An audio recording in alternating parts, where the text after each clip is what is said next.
આજે ગોંડલ માર્કેટિંગ યાર્ડમાં ધાણાની અને ઘઉંની આવક કરવામાં આવી હતી।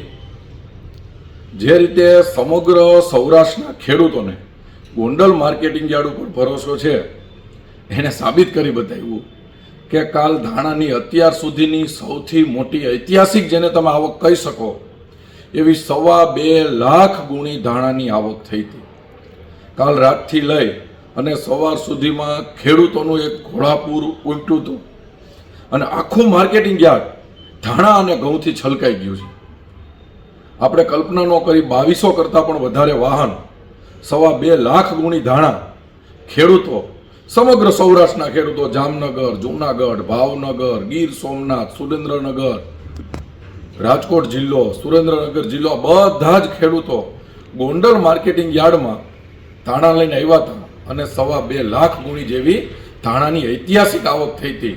અત્યારે ધાણાના ભાવ જોવો તો 1100 થી લઈ અને 2500 રૂપિયા આસપાસ ધાણાના ભાવ ગોંડલ માર્કેટિંગ યાર્ડમાં ખેડૂતોને મળે છે। અને આટલા ધાણા આવે છે તો નિકાલો થાય છે, એના મૂળમાં એ છે કે સમગ્ર ભારતની ટોપ લેવલની એક પણ કંપની એવી નહીં હોય જે મસાલાની કે ગોંડલ માર્કેટિંગ યાર્ડમાં ધાણાની ખરીદી ન કરતી હોય।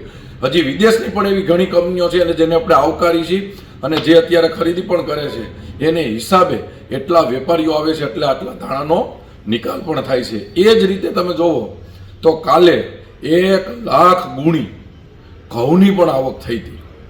અત્યારે માર્કેટિંગ યાર્ડ આખું ઘઉં અને ધાણાથી છલકાઈ ગયું છે, તો અત્યારે ધાણાની આવક પણ બંધ કરવામાં આવી છે। જ્યાં સુધી નવી આવક ન થાય, નવી જાહેરાત ન કરી, ત્યાં સુધી ધાણા લઈ અને કોઈ ખેડૂતે અત્યારે આવવું નહીં।